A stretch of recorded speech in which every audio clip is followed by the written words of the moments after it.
Nesse exato momento, Fedorov encantou a OTAN. O punho ucraniano, em sinal de confiança, bateu com força na mesa. O triunfo de Kiev em Ramstein. Não houve esse fluxo de armas vindo do Ocidente. Zelensky agarrou Putin pelo pescoço na frente de todos. O destino de Donbass está selado. A Shock Asia aproveita o momento e arrasta Moscou para o abismo. Isso é imperdível. O Cáucaso está escapando das mãos do ditador, o fiasco do século. Reinicialização urgente da OTAN. Uma nova aliança que encobrirá a ditadura com uma linha divisória. A Europa ousou. A Federação Russa está se desintegrando por dentro. O surgimento de um sósia no coração de Grozny. A Chechênia explodiu ao vivo. Tudo isso no nosso programa Ponto Fecal. Este é o verdadeiro triunfo de Fedorov na OTAN. O novo ministro da Defesa da Ucrânia abriu caminho para as Forças Armadas da Ucrânia, o caminho para o arsenal de armas mais poderoso. Ramstein nunca terminou assim antes. Kiev está se armando até os dentes. Londres e Berlim estão liderando o Ocidente. Dezenas de capitais europeias ousaram. Defesa antiaérea, drones, artilharia, projéteis e armamento secreto. Moscou foi feita de boba. Os primeiros detalhes na matéria. A seguir. Um dos maiores pacotes de ajuda militar de toda a guerra. A nova reunião de Ramstein terminou com uma grande vitória para a Ucrânia e um triunfo pessoalmente para o ministro da Defesa, Mikhailo Fedorov. Assim como resultado da reunião, os parceiros confirmaram a destinação de 38 bilhões de dólares em ajuda militar para a Ucrânia. Os recursos serão destinados a drones, defesa antiaérea e mísseis para o Patriot. É importante que o formato Ramstein tenha sido mantido, apesar das mudanças de abordagem nos Estados Unidos, quando a administração de Donald Trump apostou na venda de tropas. O formato Ramstein continua sendo um dos principais mecanismos, que permitem planejar, em uma perspectiva de médio prazo, as compras de armamentos para vários meses à frente. Assim, o ministro Fedorov afirmou que mais de 6 bilhões de dólares já estão previstos em pacotes específicos de ajuda, incluindo mais de 2 bilhões e 500 milhões para drones ucranianos, mais de 500 milhões de dólares para o programa Purel, 2 bilhões para a defesa antiaérea, além de recursos para munição de artilharia, preparação de operações navais e outras áreas. Nós vemos que a Rússia não pode nos derrotar em terra. Vemos que a Rússia está em guerra com a nossa população civil. A Rússia está atacando nossa infraestrutura civil, usinas térmicas e usinas elétricas. Gostaria de agradecer a vocês pelo apoio. Para nós isso é muito importante. Continuamos lutando contra a agressão da Rússia. E sim, nossa estratégia está funcionando. Vale destacar separadamente que a Ucrânia chegou a um acordo com vários parceiros europeus para o fornecimento urgente de mísseis para os sistemas Patriot a partir de seus estoques. As quantidades, por motivos de segurança, obviamente não são divulgadas. No futuro, a Ucrânia precisará de garantias de segurança confiáveis. Estou absolutamente certo de que o fluxo de armamentos americanos vitais para a Ucrânia continuará. Como eu disse, cerca de 90% das necessidades críticas de defesa aérea da Ucrânia recaem sobre sistemas de mísseis. E tenho absoluta certeza de que essa tendência continuará. Os primeiros escalões daqueles que estão prontos para fornecer esse fluxo já são tradicionais: Londres e Berlim. Sim, o Reino Unido está destinando 500 milhões de libras para a defesa aérea, além de mais 150 milhões para a iniciativa PURL. No total, para a ajuda militar à Ucrânia em 2026, estão previstos 3 bilhões de libras. Desta vez, a Alemanha concentrou-se nos drones. Pelo menos 1 bilhão será destinado à compra de drones. O país também investe em defesa aérea e no programa de treinamento e equipagem das recém-criadas unidades de drones e assalto das Forças Armadas da Ucrânia. No total, são 11,5 bilhões de euros. A própria OTAN está interessada em desenvolver tais protocolos para ter uma interação ativa com a Ucrânia, ajudando ativamente a Ucrânia a implementar essa mesma iniciativa, um destaque na compra de armamentos americanos com dinheiro europeu, e ao mesmo tempo participar ativamente das novas estruturas do complexo industrial militar conjunto com a Europa. A Noruega também surpreendeu positivamente. Para 2026, estão previstos 7 bilhões de dólares para a Ucrânia. Isso inclui drones, defesa antiaérea, artilharia, bem como a compra de armas no Zikoerwa. Este país é muito rico e está ajudando a Ucrânia de forma bastante ativa. E justamente a sua contribuição financeira agora Esta ajuda é bastante significativa e relevante, permitindo cobrir de forma eficaz as lacunas que os Estados Unidos não fornecem atualmente. Bélgica, Suécia, Dinamarca, Espanha, Canadá, Islândia, Austrália, Portugal, Turquia, Eslovênia, assim como os países bálticos também aderiram à iniciativa em Ramstein. Quase tudo o que foi mencionado acima se concentrou na compra de armas americanas. O formato agora que vemos, a alocação de quantias tão elevadas permite-nos falar de uma estratégia para formular pedidos específicos para o futuro. E o mais importante, este formato mostra que os planos de Putin de interromper em breve a ajuda à Ucrânia, tanto econômica quanto militar, fracassaram. E toda a estratégia do Kremlin se baseava nisso. Ganho de tempo. Ao mesmo tempo, vale ressaltar que logo após Ramstein estão acontecendo agora mesmo as próximas reuniões de líderes sobre questões militares.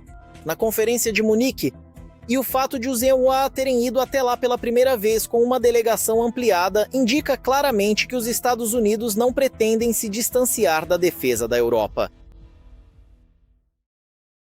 A batalha pela vida continua, ajuda para o herói gravemente ferido. Os médicos já fizeram o impossível, mas pela frente não está apenas a recuperação e sim uma série de operações complexas. Todos os detalhes sobre como ajudar nosso defensor estão na descrição abaixo do vídeo. Isso muda tudo. O encontro de Zelensky com Rubio, um forte sinal ao Kremlin. O secretário de Estado do EU anunciou não para o mundo inteiro. A América não olha mais para o lado da Rússia. Está realizando negociações decisivas. A Ucrânia permanece firme como uma rocha, Donbás, não cederemos. O Kremlin já sente que os velhos jogos não vão funcionar. Agora é Kiev que lidera. Os primeiros detalhes em instantes. Um mundo sem regras. É exatamente com essa fórmula que se abre a 62ª Conferência de Segurança em Munique. Mais de 50 líderes, centenas de ministros, diplomatas e estrategistas discutem durante 3 dias não apenas sobre segurança, mas também sobre o seu desaparecimento. A Conferência de Munique de hoje será, de fato, isso já deveria ter acontecido, pois a União Europeia, a Europa, enquanto continente, deve assumir a responsabilidade estratégica pela sua própria segurança. Munique tem sido um ponto de virada por séculos, mais de uma vez. 1938. Aqui, a Europa tentou apaziguar Hitler. Devo dizer que a resolução do problema da Tchecoslováquia, que agora está solucionado, é, na minha opinião, apenas um prelúdio para uma resolução mais ampla, na qual toda a Europa deve encontrar a paz. Em 2007, Vladimir Putin declarou o rumo para a revisão da arquitetura mundial. Chegamos a um momento decisivo em que devemos refletir seriamente sobre toda a arquitetura da segurança global. Em 2022, o Ocidente discutia como responder à invasão em grande escala da MNR na Ucrânia. Agora, a questão é se eles são capazes, de fato, de estabelecer uma ordem sustentável. Será que a paz está finalmente passando para um modo de acordos situacionais? Nós entendemos isso perfeitamente. Os EUA já não estão mais dispostos a defender o continente europeu contra possíveis ataques da Federação Russa ou da China. O presidente da Ucrânia, Volodymyr Zelensky, liderou pessoalmente a delegação.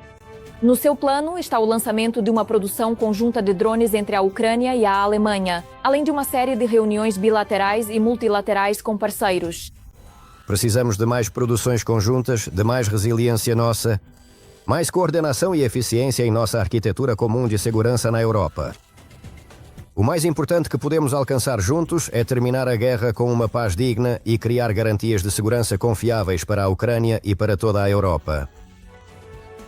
A agenda lotada do líder ucraniano, a julgar por isso, adicionou mais uma reunião, uma conversa com o chefe da diplomacia americana, o secretário de Estado dos EU, Marco Rubio. Acho que ele estará lá. E existe a chance de vê-lo. Acredito que isso está na minha agenda, embora eu não possa ter 100% de certeza, mas estou convencido de que vamos nos encontrar.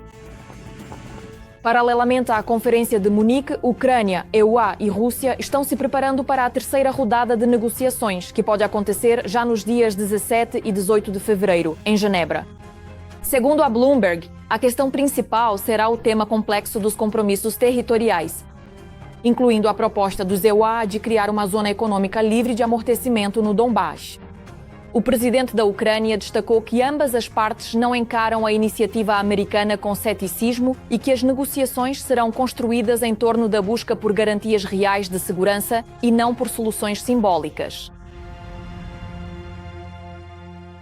Urgente. Putin está escrevendo cartas de despedida ao Cáucaso. A Ásia mostrou os dentes e deu um golpe na Rússia. No Kremlin está havendo um alvoroço. Azerbaijão, Armênia e Vietnã estão se livrando das algemas do regime ditatorial. Está começando uma confusão feroz. Xi Jinping sobe ao balcão da confiança chinesa e agora observa em silêncio os fracassos de Moscou. Tokayev tranca o Cazaquistão contra Putin. Isso nunca aconteceu antes. Será que este é o ponto final? De não retorno? Falaremos sobre isso a seguir. Os Estados Unidos estão fortalecendo a parceria estratégica com o Azerbaijão e a Armênia, enquanto a Rússia provavelmente está perdendo a batalha pela influência na região do Cáucaso.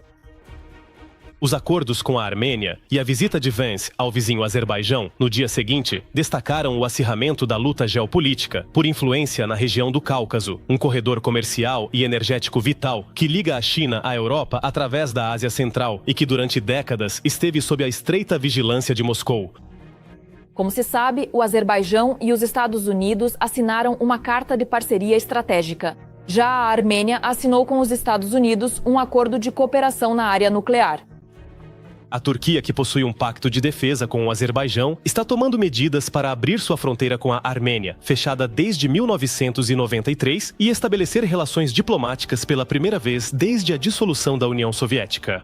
A União Europeia também está fortalecendo os laços com a Armênia, que anunciou planos de buscar futuramente a adesão à UE, apesar de atualmente fazer parte do bloco aduaneiro liderado pela Rússia. Bem, o que posso dizer a vocês? Afinal, todas eram ex-repúblicas da União Soviética. Vivíamos em uma única família de povos. A Rússia está inexoravelmente perdendo sua influência também no Cazaquistão. O Cazaquistão está fechando as portas para os russos lavarem dinheiro e contornarem as sanções. Isto é um fato.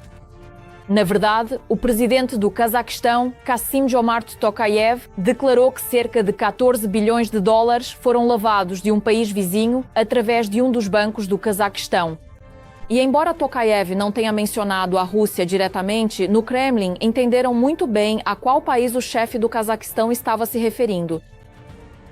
A Rússia também está perdendo um de seus principais compradores de armas e aliado na Ásia. O Vietnã é um dos maiores e mais tradicionais compradores de armas russas na Ásia, mas atualmente está se voltando cada vez mais para os fabricantes ocidentais. Um sinal importante dessa mudança foram as negociações com a França sobre o fornecimento de caças Rafale. A China também está cada vez mais decepcionada com as ações da Rússia. No entanto, continuam apoiando o Kremlin, em parte porque o enfraquecimento da Rússia pela guerra é muito vantajoso. Para Pequim. Diretamente, sem considerar todos os documentos.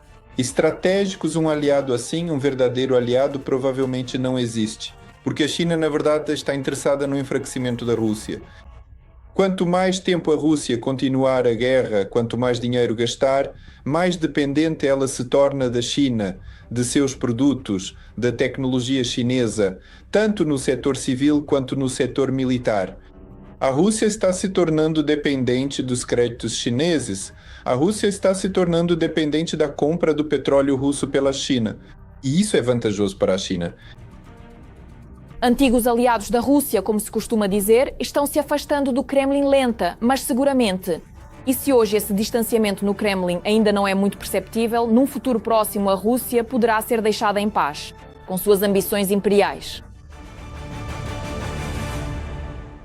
O jogo, que já era muito antigo, acabou. OTAN 3-0. A nova declaração surgiu de forma inesperada. O subsecretário de Defesa do EUA lançou uma bomba. A Europa está à beira de uma nova era de defesa e segurança. Rutte aplaude, isso vai acabar de vez com a Rússia e a China. Putin, em agonia, prepara um novo plano de invasão. Perto do Mar Báltico, uma tempestade geopolítica. Será que a nova aliança conseguirá finalmente contê-lo? Sobre isso em instantes. O vice-ministro da Defesa dos Estados Unidos pediu a criação da OTAN 3.0, onde os europeus assumiriam a responsabilidade por sua própria defesa. Eu acho que em 2025 houve uma reavaliação e surgiu um verdadeiro compromisso. Graças à liderança do presidente Trump, a Europa liderará a defesa da OTAN. o que, em todos os sentidos, é um retorno ao passado. Ao mesmo tempo, a OTAN se torna uma espécie de versão 3.0 baseada em parceria e não em dependência, e retorna ao propósito para o qual realmente foi criada. Kolbe é considerado um defensor de uma política externa isolacionista do Zeprebria e de uma linha dura em relação à Europa. No entanto, o secretário-geral da OTAN chamou o discurso de excelente. Estou muito feliz que o secretário Elbert Kolbe esteja presente aqui hoje.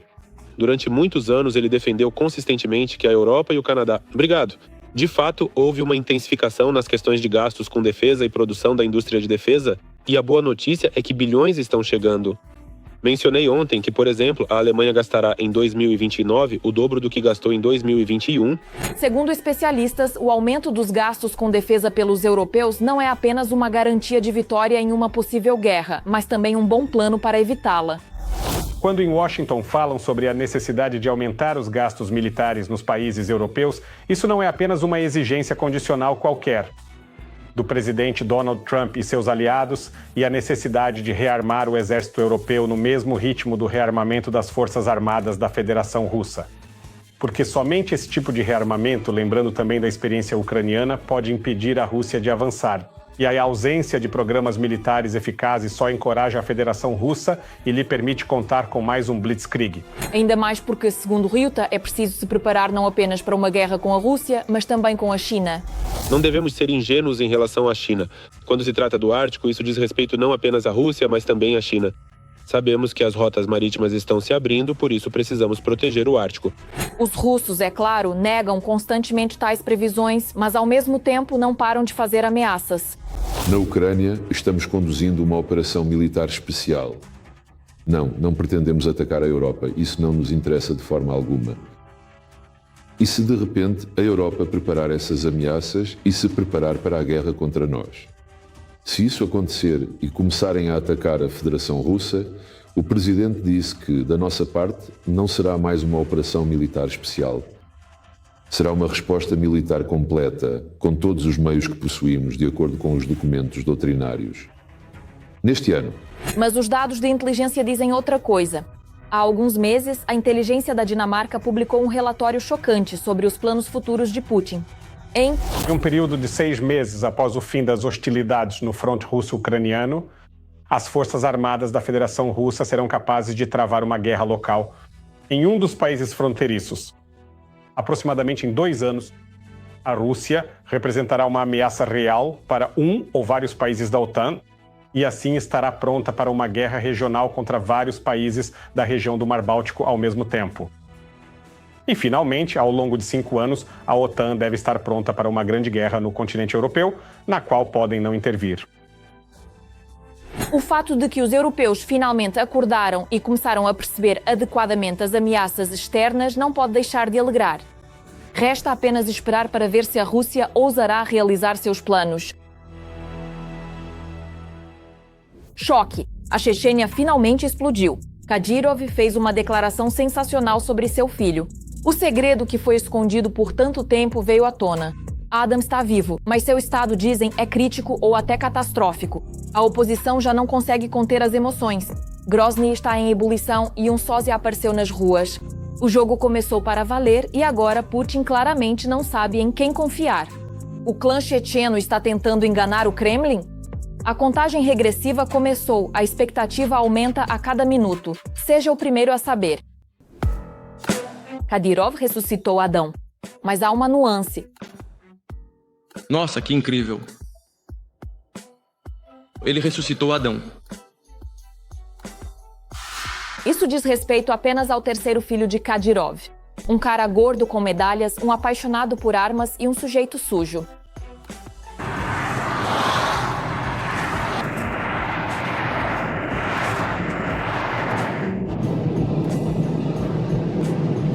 No dia 16 de janeiro, parecia que o karma o havia alcançado.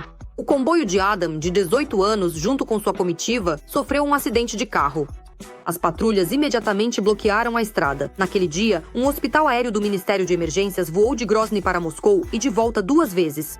Adam Kadyrov, segundo garantiam os meios de comunicação, ficou tão gravemente ferido que o pai, não confiando nos médicos chechenos, decidiu salvar sua vida no hospital Botkin. Os ucranianos nas redes sociais fizeram o que não é permitido na Rússia. Postaram dezenas de memes com humor negro. Diziam, aqui está a chance de Ramzan conseguir um novo rim.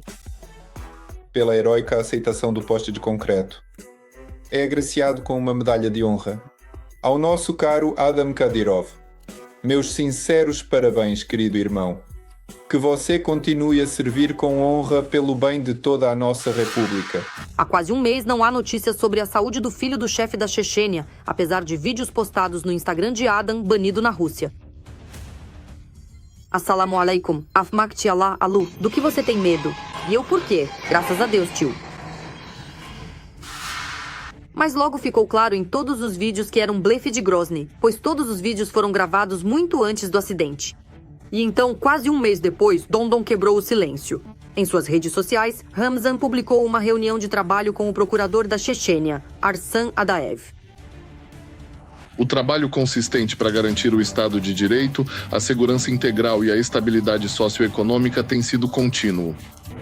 Com as mãos juntas em sinal de respeito e gaguejando enquanto lia trechos de Arkosh, o procurador-geral relatou a situação na República.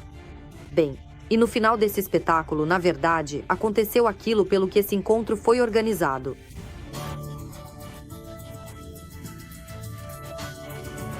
Kadyrov não considera isso um acidente, ou então corrigiu o bonde com Nieman. Para aqueles que não entenderam nada do balbucio de Dondon, vamos explicar. Kadyrov Sênior ficou indignado com o que aconteceu na Chechênia. Há uma enorme quantidade de acidentes e só o acidente envolvendo Adam entrou para o topo, embora toda essa situação seja uma armação. E como suposta prova de fake, Ramzan publicou um vídeo com seu assistente e, na verdade, com Adam. Esse vídeo provavelmente é verdadeiro. Adam Kadyrov recebeu alta do Hospital Botkin. No 9º prédio, onde Adam estava deitado, não havia nenhuma viatura da polícia de trânsito, bem como muitos carros estrangeiros com seguranças. Você pode se aproximar do prédio com segurança. Claro, Ramadan. Kadyrov decidiu continuar o tratamento de seu filho na Chechênia para mostrar aos cidadãos um vídeo com o próprio Adam. É claro que é divisível. Pelo menos os queijos na mesa foram produzidos em 26 de janeiro de 2026. Mas há muitas perguntas sobre o próprio vídeo.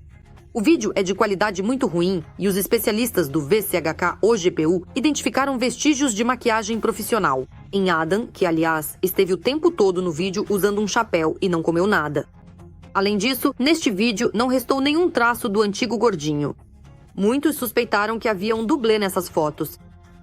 Na clínica Botkin, segundo nossas informações, Adam Kadyrov teve o baço removido e foi prescrito uma dieta rigorosa por 6 meses, excluindo carnes com alto teor de gordura, alimentos picantes e salgados. Além disso, o filho de Kadyrov foi diagnosticado com uma fissura na mandíbula devido a um traumatismo craniano, o que por si só impossibilitou o consumo de alimentos sólidos por algum tempo.